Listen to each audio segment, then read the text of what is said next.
It is currently August 11th. I really had to think about that. August 11th, I'm sitting on the beach on a towel. I have my iPad here. I just wanted to quickly say this to myself to remember it. About the amount of peace that I feel right now. I just celebrated 6 months sober yesterday, and that is really freaking cool. Because I never used to think that I used to struggle getting through 6 hours of sobriety. 6 hours at work was I can't wait till I get off to drink.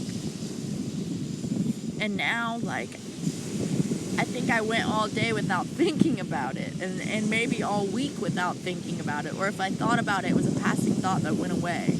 And that is a miracle. I genuinely believe that's a miracle. I have a relationship with my family now, a healthy one, a good one. I set boundaries with people. I don't hate myself anymore. I still doubt myself, I think, when it comes to the book and stuff. But I feel like that's natural because after years and years of telling yourself that you're a piece of shit and that you're not capable of doing things, and only feeling hopeful when I was piss drunk and had this grand idea of what I was going to do with my life, but it was false. It wasn't real. It was fueled by alcohol. So now that I am in a place where I feel like the dreams and goals that I have are going to take a lot of hard work, but it's not like they seem impossible anymore. They're scary, but they don't seem impossible. And I live in beautiful Florida.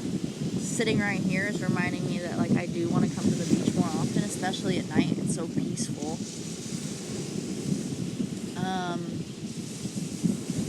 I don't know, I feel really blessed. Despite everything that's happened, I feel really blessed. And I think it's still shocking for me to think about everything that happened. I miss Amber so much. Being around Adam was incredibly difficult. It really was. I didn't think it was going to be that hard to see him like that. But it just, it's like reality sets in when you see him. Because when I'm here and from a distance, me and Adam would go weeks without talking to each other to begin with. So now that we still do that, it doesn't really hit me until I see pictures and videos and then really think about where he's at and where he's going to be for the remainder of his life, most likely. That's a really hard pill to swallow, but I'm not swallowing pills. And I'm staying sober through it and letting myself feel any type of way about it on any given day. If I want to be sad tomorrow, I'll be sad tomorrow. If I want to be angry an hour from now, I'll be angry an hour from now. Because all of those feelings are valid. I get to feel those things, but I don't get to sit in it. And I don't get to use it as a reason to fuck off. And I'm making a mental note out loud to myself right now that it doesn't get to be my reason. I'm not going to use Adam and Amber's tragedies in order to create my own.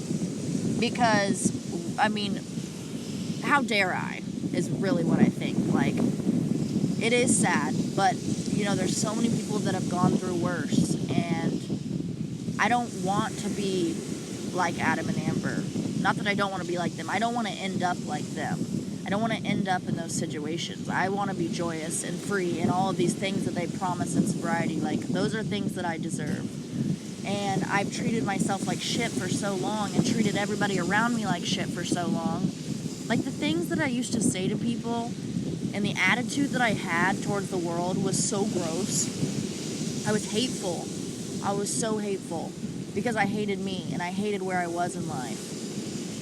And now, if I wake up and I'm I don't want to go to work, I go to work, and whether it's a shit day or not, I get through the day, and, I go home and I Netflix and chill with myself and, decompress, and, I guess I'm able to live in the moment now. I constantly am not in panic mode. It seemed like when I was drinking, I was always, on edge, and, when I drank heavy amounts, I was allowed to like let loose or be free. But in reality, I wasn't facing anything. I wasn't confronting my issues. I was just drinking them away until I was slipped into oblivion and didn't have to think about them. And then in the morning, when sobriety set in, and not even sobriety, a hangover and feeling like shit, all the feelings came back full swing. Suddenly I have to feel twice as shitty about what I was thinking about, and I drank my life away, and now I'm getting up, weak in the knees, throwing up in the toilet, trying to pull myself together to get to work, and then having to smoke weed to try to feel some attempt to feel normal or not sick to my stomach before I had to rush into work, and then I had a shitty attitude the whole work shift as if I didn't create my own problem. And then blame everybody else for it. Blame the entire world, blame Amber, blame Adam, blame my mom for not understanding. Nobody understood. Nobody gets me. Poor me. My life sucks, and I'm going to drink it away because in the end of things, does it really even matter? Does it matter what my life looks like? Because look at everybody around me and look at the problems they're creating and the problems I'm creating. I'm just going to piss away all feeling. Like, what a gross way to live. Such a gross way to live. And now, I have a future. I could have a future. I have the choice to wake up every single morning and choose to be sober. And that, every day, that choice gets me one step closer or one more day of that future. I could get married. I could have children. I could own a house one day. Those are things that are obtainable. And I don't know why I waited so long to get sober and see that. Because I was scared. Because getting sober was hard work. It still is hard work. Facing your problems isn't easy. But, it shouldn't be.